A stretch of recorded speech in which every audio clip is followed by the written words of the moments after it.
ODI match 9ක් ගැහුවා. ඒ match 9ම fail. එයාගේ batting average එක තිබුණේ 9යි. හැමෝම කිව්වා මූ හරියන්නේ නැහැ. මූව එලවන්න කියලා ටීම් එකෙන් ගැපුණා. සිලෙක්ටර්ස්ලා අහක බලාගත්තා. ඒ කවුද හිතුවේ ඒ එලවපු කොල්ලා දවසක සනත් ජයසූරියටවත් සංගක්කාරටවත් ගහන්න බැරි වුණා. ලංකාවේ පළවෙනි එක් දින දිත්ත ශතකය ගහයි කියලා. නිකමට හිතන්න 1998 ගම කලුතර මේ පොඩි ළමයා එකදුනේ මාලිගාවක නෙවෙයි. තාත්තා වැඩ කළේ කලුතර KTC ක්ලබ් එකේ ග්‍රවුන්ඩ් බෝයි කෙනෙක් විදිහට. පිටිරිය නඩත්තු කරන එක කරේ එයා. එයාගේ ආදරණීය අම්මා හැමදාම උදේ කලුතර බෝධිය ළඟ මල් විකුණනවා. ඒ මල් විකුණලා ලැබෙන පොඩි මුදලෙන් තමයි මෙන්න මේ පවුල ජීවත් වුනේ. ගෙදර කන්න බොන්න නැති ප්‍රශ්න තිබුණා. ඒත් ඒ ගෙදර හීනයක් තිබුණා. තාත්තා පිටිරිය හදනවා, පුතා රැත් දවල් නැතුව ප්‍රැක්ටිස් කරනවා. තාත්තා තමයි යාගේ පළවෙනි කෝච් උනේ. ගෙදර තාප්පෙට බෝලේ ගහගෙන යා ත්‍රෝ ඩවුන් ප්‍රැක්ටිස් කළා. එයා මුලින්ම ගියේ කලුතර විද්‍යාලයට. ලොකු ස්ටේජ් නෑ, ලොකු සපෝට් නෑ. සිලෙක්ටර්ස්ලා කවුරුත් මේ ග්‍රවුන්ඩ් බෝයිගේ පුතා ගැන කතා කළෙත් නෑ.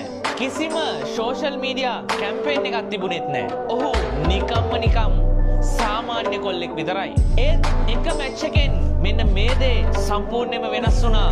රාජගිරිය ජනාධිපති විද්‍යාලයට එරෙහිව එයා බෝල 190කට ලකුණු 205ක් ගැහුවා. අන්න එදා මුළු කොළඹම කතා වුණා.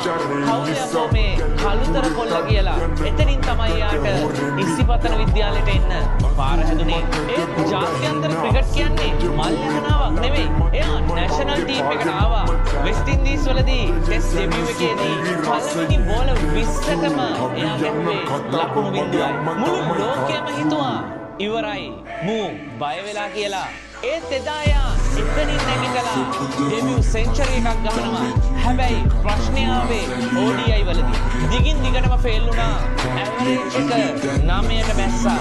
ටීම් එකෙන් එළියට විසි වුණා. ආයෙ දිහා කවුරුත් බැලුවේ නෑ.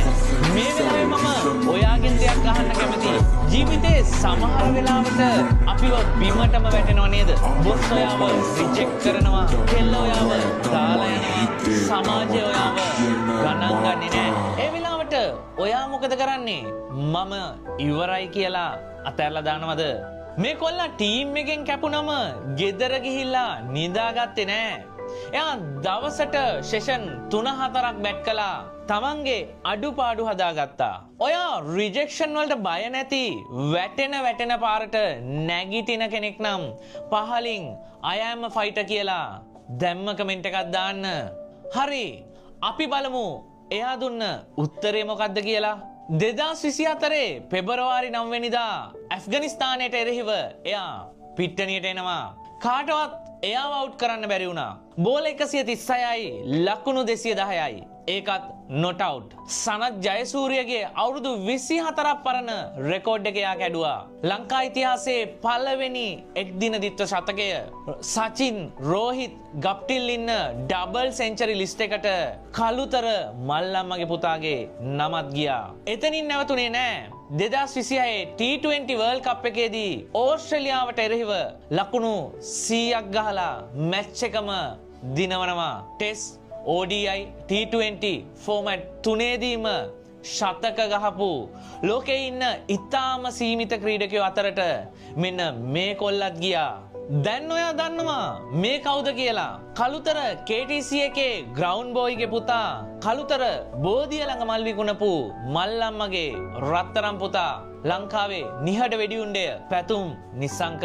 එයා ඔප්පු කළා සිලෙක්ටර්ස්ලාගේ ලිස්ට් එකේ ඔයාගේ නම තිබුණේ නැතත් ඔයාගේ දෛවය ලියන්නේ වෙන කවුරුත් නෙවෙයි, ඔයාගේ අතේ තියෙන බැට් එක කියලා.